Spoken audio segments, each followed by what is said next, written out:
So I first noticed my symptoms July 2018. I was getting ready to get in the shower, and upon removing my bra, I felt an excruciating pain. So I looked down, seeing what's going on. I noticed in my left breast that there was a clear, watery discharge coming from my nipple. So I didn't think anything of it. I wiped it off, gave my nipple another squeeze to see would any more come out, and it didn't.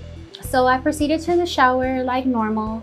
Once I got in bed, of course, I Googled, which we should never do. I remember reading something like maybe it was could be like a breast pimple, a nipple pimple that probably popped. So I didn't think anything of it. The discharge progressed to be a brown discharge that started happening more frequently. So I spoke to one of my GYN doctors that I actually worked for while I was working in women's health, and she agreed to see me.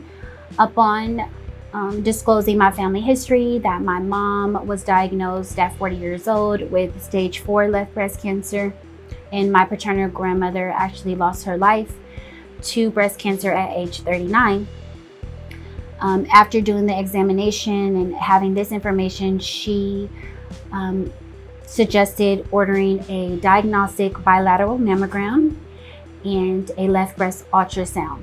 What was interesting was when I called to make the appointment for the mammogram, the representative let me know that they don't perform mammograms under 30 years old, being I was just 28. I asked if I could speak to somebody else that could help me. So they called me back within 10 minutes and let me know that they spoke with the radiologist, and the radiologist agreed with my doctor's orders. So I believe that was on a Tuesday. I had the mammogram appointment on Thursday, which my mom went with me. Since it was pre-COVID, somebody was allowed to accompany you to the back. So we're there waiting. They call me in.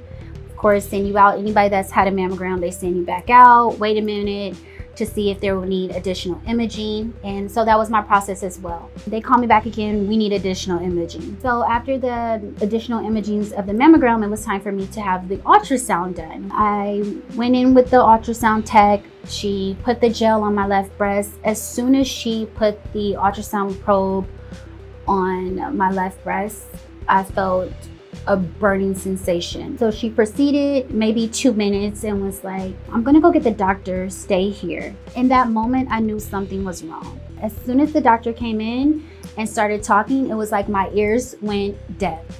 I couldn't hear anything but wham, wham, wham in biopsy. I just wanted to get out of there. I had a serious fight or flight situation. I just told her, "I'll come back tomorrow." So they let me go, but not without explaining, you need to make your appointment before leaving. You need to make your biopsy appointment.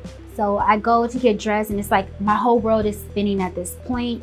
I'm fumbling, I can't breathe, I'm dropping my purse, my clothes, everything. So I remember them taking me back to the office, explaining to me the findings, making me sign paperwork that I understood the findings of the mammogram and the ultrasound, and I needed to come back for a biopsy. I made the biopsy literally for the next day, which was Friday, August 3rd. So the next day, my parents came with me, my sister and my best friend came with me to the appointment just for moral support. The biopsy process probably took maybe 20 minutes. It was painful, being that the breast and the nipple area in itself is such a highly sensitive area that there's only so much numbing that they can do around that area. I remember finishing the workday of that following Monday. My doctor called me, and I immediately picked up the phone and I'm like, "You have my results?" And she was like, "Yes, I have your results. It's DCIS, pre-cancer stage 0 is what they call it." So immediately I'm excited, like, okay, this is nothing what I thought it was gonna be. I'm gonna have a lumpectomy and it's gonna be over. She lets me know I have to go see the breast surgeon. Once we had the authorizations approved, I called. That was August 6th I was diagnosed. I saw the breast surgeon August 15th. Upon meeting the breast surgeon and talking to her, she let me know that I would not be having a lumpectomy. There was calcifications that were invading a large area of my breast that was bigger than a golf ball. Whereas a lumpectomy may have worked, it would have left my breast distorted. And because we did not know what else could be happening with the breast tissue, she recommended a left breast mastectomy with reconstructive. surgery, and I would need to partner up with a plastic surgeon at that time. So long story short, I ended up having my breast surgery September the 14th, 2018. I had my entire family with me, a lot of moral support. The moment coming in to the hospital, everybody, the staff was beautiful. My anesthesiologist actually came back, of course, did the introduction of himself and asked, was I okay? I remember the anesthesiologist coming back. I'm like, is everything, okay? And he's like, yeah, everything's okay. I just wanted to come back and pray with you guys. In that moment too, I knew that I'm gonna be okay. What was supposed to be a 4-hour surgery ended up being a 6-hour surgery. I remember waking up, the first person I see was my brother. He was feeding me ice chips and I tried to talk and he was like, don't talk. In that moment, I just felt very grateful that I made it through surgery. And that he was there. I remember my breast surgeon coming to see me the next day. My sister asked her, like, what were the results already? She kind of laughed and was like, of course I don't have them, but I got everything. And she was very confident, but we would have to wait for the final pathology report. I stayed in the hospital a total 2 to 3 days, and then I was sent home after they taught us how to change my drains. Within a week of having my breast surgery, I got my pathology results. My breast surgeon comes in and she was like, you're done. The pathology revealed that it was stage 1, but we removed everything and you don't need to have any further treatment far as radiation or chemo, but you will need to see the oncologist to talk about tamoxifen, which is a 5-year treatment, oral treatment for breast cancer.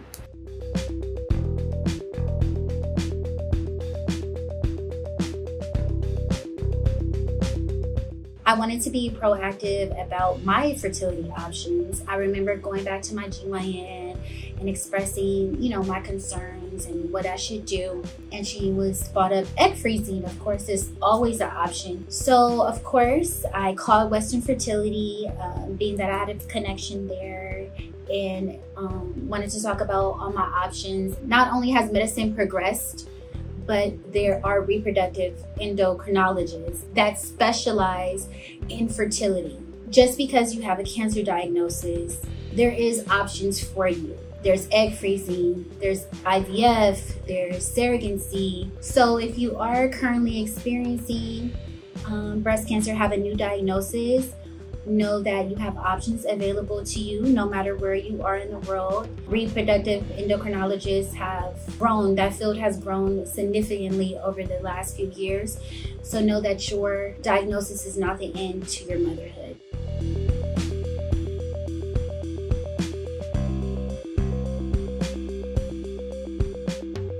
Screening is very important. Like I always say, early detection is key.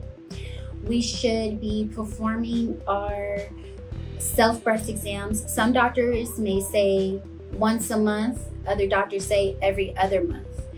You should perform those self-breast exams before your cycle, because we also know that our cycle causes sore nipples, sore breasts, and you don't want to essentially freak yourself out if you're conducting your self-breast exam on your cycle. My recommendation, if you do notice any changes in your breast, significant changes in your breast, and it causes you to be concerned, always schedule an appointment with a licensed healthcare physician so that they can perform a breast exam on you and give you proper recommendation. Don't self-diagnose. Knowing your family history of breast cancer also tailors when you should be screened. Disclosing that information to your physician, they can navigate you on when you should start your screenings. According to the American Cancer Society, they recommend women start getting their screening mammograms at age 40. But this is why I say knowing your family history is very important, because it actually changes the way that you will approach your health and also when you start getting your screenings. Based on my family's history, I would have started to get my mammograms 10 years before, which would put me at age 30. Unfortunately, I was diagnosed at age 28. I was recently reading on the American Cancer Society that if you do know your family history and there is presence of positive of gene mutations, women as early as 25 years old should start getting their screening mammograms. How amazing is that? Remember, in my case, When I called the imaging center, they told me that I was too young to have a mammogram. That's why being your own advocate for your health is so important. I'm always grateful that I was able to be proactive, that they caught my cancer very early, and I was able to not have an aggressive treatment.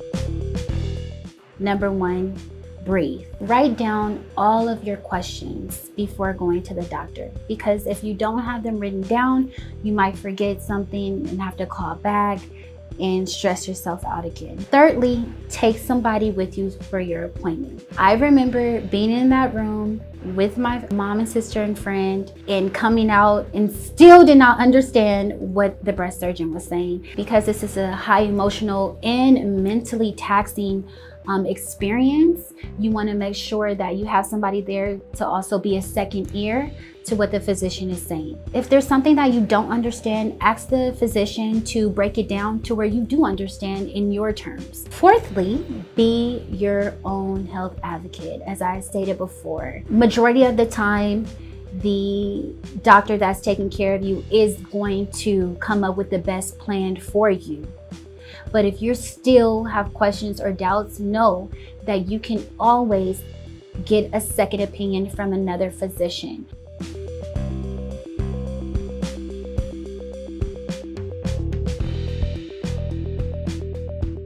Being diagnosed at 28, my perspective shifted in a funny way. I had my family and friends around me that loved me and supported me through this, but the only thing I kept thinking about was I wasn't in a relationship. So I shifted to me being intentional about what kind of partner that I wanted to have. A big part of breast cancer is what you knew your body before, it's not what it is now, and I have the scars to prove that. So I think that created an insecurity in me. I knew that whoever was going to be not just my boyfriend but my life partner was going to have to accept me and accept my scars and be patient with me. I'm grateful that I now have a partner that we've been together 3 years, and he accepts me and all that I am. Even when I have pain in my breast now and my mind is going crazy, he assures me breast cancer changes you forever. Even though I had a good report, you're cancer free, and I just celebrated 4 years of being in remission, it's always still in the back of my mind. Also now, 4 years later, my perspective now is to be more of a health advocate on a larger scale. I'm actually in the process of wanting to build and start my own women's organization that has a focus on women that have been diagnosed not only under 40, but under 30 in my case. I felt like even though there's so many people that had cancer all over the world, that nobody understood me. Nobody in my immediate group could understand what I was going through in the terms of me questioning my fertility, questioning what life is going to look like with a partner for me. So that's what I want to offer, an emotional group for women that have been diagnosed under 30, because that is a challenge in itself. And that's a rare group. Also going into my next phase, wanting to get pregnant within the next year. I pray that my body does what it's supposed to do. That's another mentally taxing thing too now that I'm going through. That's one of my fears, that my body will not do what it's supposed to do. I'm working on trusting myself, trusting my body. If it doesn't go the way that I want naturally, I know that I can come to a place like Western Fertility and go over all my options at this point. So that gives me assurance too. I'm grateful for Western Fertility and Dr. Kumar for allowing me to share my story. And if you have any questions or concerns, know that you can reach out to Western Fertility. Thank you.